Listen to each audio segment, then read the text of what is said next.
right here, right now. It's LA South. I'm Pamela Kay, and today's show is all about the Grammys. And who won the Grammys? Well, the only one we care about is the band Courtbouillon. And who is that? That is Wayne Toups, Steve Riley, Wilson Savoy, and Joel Savoy of Valcour Records. And you may have loved these guys before, but after today, they will forever be in your hearts. The band Courtbouillon, right after this.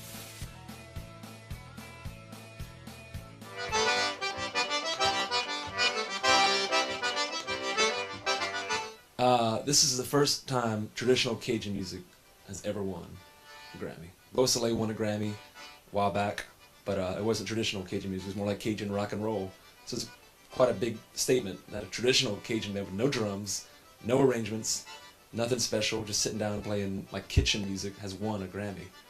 You know, I mean, all three of us have worked on CDs for, you know, collectively 100 years, I guess, and almost.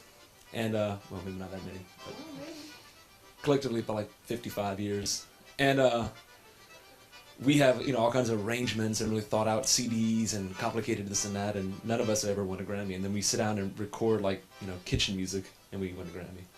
It's pretty amazing. And I think it says a lot, you know, for local little guys starting out playing Cajun music that, yeah, you can just do it old-fashioned and you'll get a lot of respect for that, you know. Yeah, I think, and the fact that we did it with Wayne Toups, he's obviously the good luck charm. One for one nomination, one win. Thank you, Wayne. And I mean, I'm just so thankful. It makes me think of all the great Cajun musicians who we learned from and we idolized, who came before us.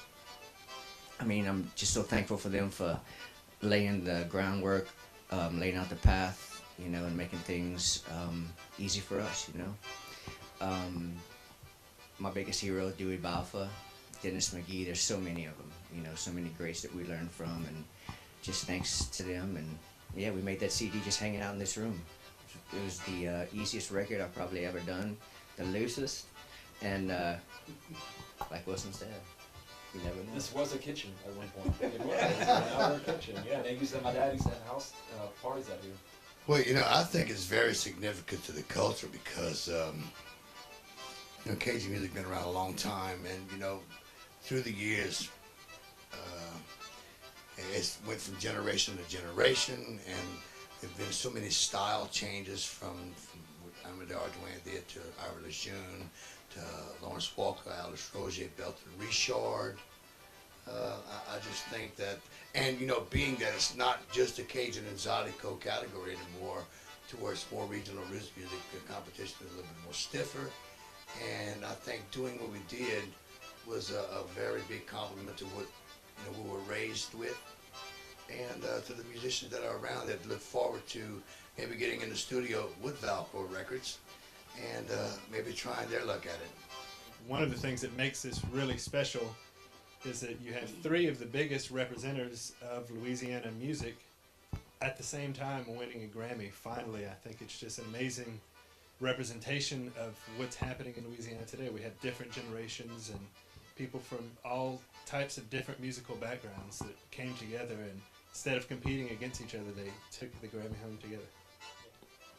Well, I've been nominated with my group 4 times before, and I went 2 years to the Grammys and wasted a lot of money, a lot of time, a lot of stress, got some white hairs probably over it.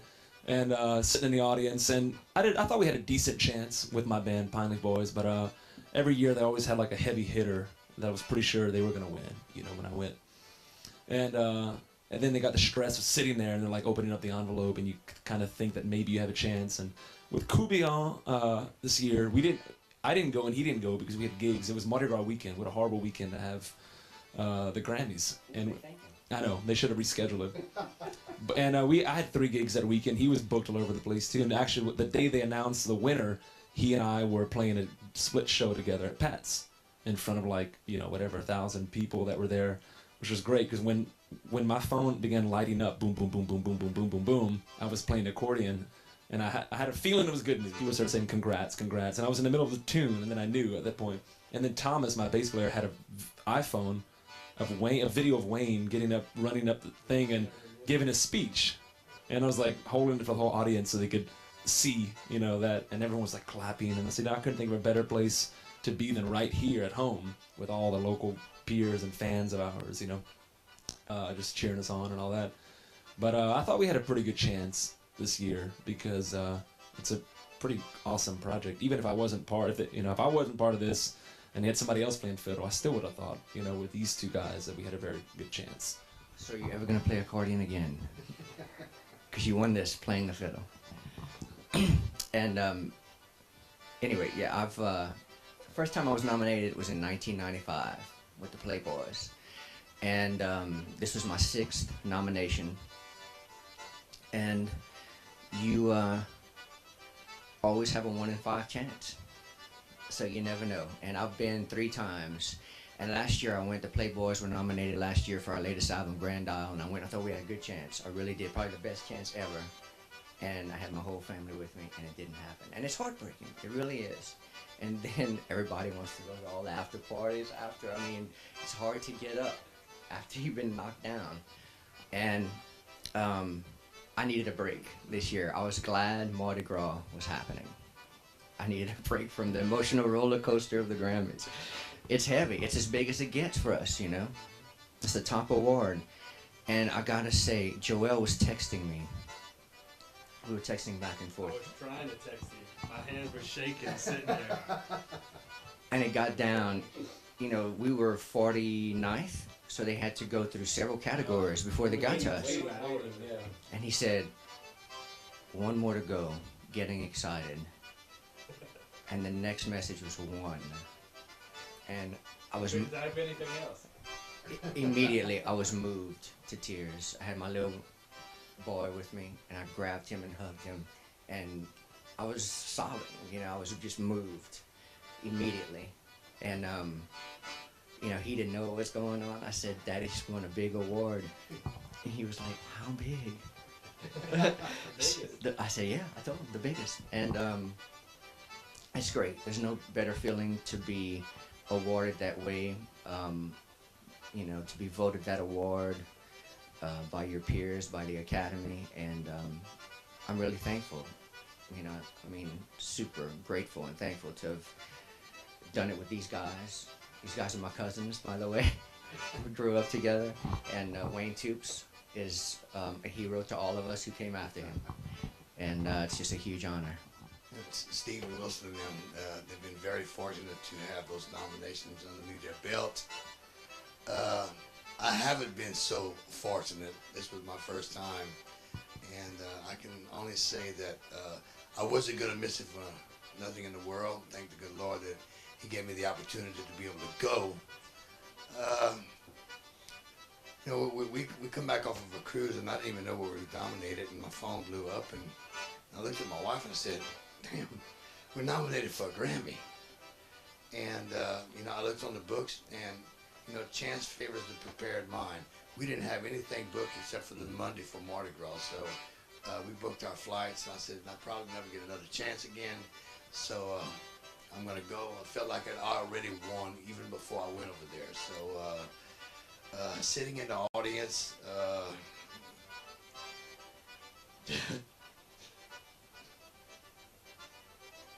sorry, it's just a wonderful feeling. Like I said, it might never happen again. I just feel fortunate that I was, involved in a wonderful project that we was able to bring a Grammy home. And I still ain't wrote down yet, but I think I will sooner or later. But thank y'all. See that footage of Wayne walking down that aisle. I mean, it hit my heart. I was on the way to the gig to meet Wilson. I was on the way to meet Wilson. I was like, "How is Wilson Savoy playing music right now with all this going on?" There was a video of me right after the announcers, like, took my shoe off. No, yeah. And Wayne's speech, I wouldn't add or take away anything from it. Perfect.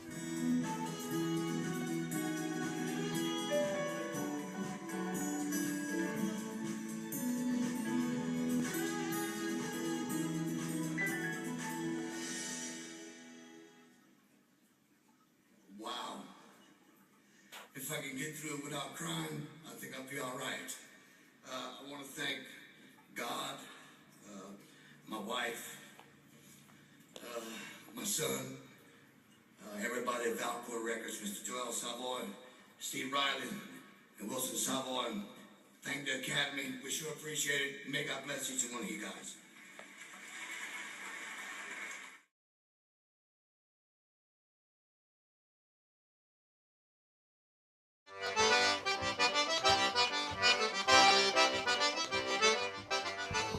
I was going to say that filling out the form, you have to submit the record whenever you make a record. If you want to be a contender, you have to submit the record, and it goes through a whole screening process and things like that. And when I was filling it out with these three guys, I mean, these are, I call them Cajun superstars for sure.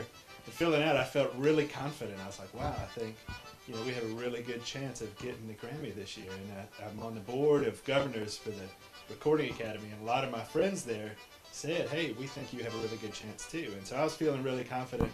It was an amazing experience getting to go. Being with Wayne, I had been before. That was the 7th Grammy-nominated record I had been part of. But getting to be there this time with Wayne, who was just so, I mean, you were like a little kid. Just we did everything we could have done. You know, we went to all the parties and walking down the red carpet, following him, watching him get interviewed and taking pictures with everybody. And we got there and we were so excited. I was sitting behind Wayne and his family, and one of the announcers was one of the people we were competing against in the same category. And when we saw her on stage, all of our hearts dropped, I think. We were just like, oh my God, she's announcing, so she must be the one that's going to win. Like we thought they had planned that. Well, she was announcing this our category? No, she was announcing other categories earlier in the evening. And you know, what made it more interesting is the lady that was the announcer before her won. Right. She won the award that she was announcing for. So you can imagine how we felt whenever we saw her on stage, and we were sure she was going to get it. But when, like they said, whenever they announced it, and he couldn't say it, we all knew. When he couldn't pronounce it, we knew. And Wayne and I just sat there, like I couldn't move, because we were like getting so nervous about what was about to happen. And Wayne and I just sat there when they said it. And Daryl shot up. He was like, "Dad, we won!" And Wayne just like flew up and just started running. It was an amazing. I mean, it was very emotional. Everybody was crying. It was just. It was an extremely emotional experience. Everybody was crying. Wayne said, "I'm going to cry myself to sleep." Oh no, man! I'll tell you, I ended it in 9 flat. And I said the same thing. I didn't want to go up. I definitely felt like it was your place to go up and give the speech, and I think what you said was just perfect. I couldn't have added anything to that. I was wondering if you two had anything that you would have said if you went up. I'm just glad he thanked me. And Wilson. Yeah, no, I mean, even if I had been there, I would not have gone up. No way. I mean, it is kind of nerve-wracking, but because nobody could have given a speech like what he done. I mean, mine would have been sarcastic. His would have been, so I don't think we could have done it right. And I had put a comment on Facebook a while before he went. I said I couldn't think of anyone better to represent Courtbouillon than, of course, hero Wayne Toups. Well, I'm so glad I was able to make it through without crying. You know, it was amazing. You know, I looked down the audience and people are right there and they're going, and hell, I just like, hey man, thank the good Lord. I hope I don't cry in front of you guys, you know. I made it up here. And you know, we were talking, you know, they whisk you off after you know, and they're back there, and I talked with Flanagan guy and you know, Dr. John, and we did all the interviews. And when we left the Staples Center, we were going to meet you at Wolfgang Puck's, whatever it's called. And Bob Merlis asked, and I never heard. I was so focused on trying to get to you because I wanted to celebrate with you and get a glass of wine or whatever. She said, Bob Merlis asked me, come on, let's go back and walk on the red carpet again. I never heard it. I never heard it. Otherwise, I'd have went and walked the red carpet again. But I never heard it. I wanted to get to you guys.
Sergeant Travis Shuval with the Louisiana Department of Wildlife and Fisheries Enforcement Division. I'm going to let you know today there's two ways to get in touch with us if you see a wildlife violation occurring. The first is you can download the Citizen Observer app and you basically tap on it, text us what's going on, and an agent will respond. Or you can call Operation Game Thief, 1-800-442-2511. Remember, on both of those, all callers are anonymous, and there is a cash reward possible at the end.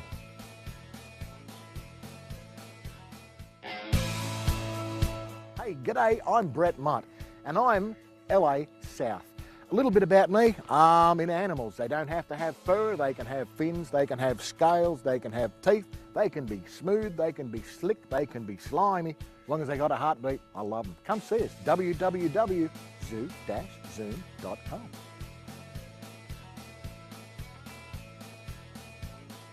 Check out Joelle with the Honky Tonk Merry-Go-Round at Atmosphere on Thursday at 9.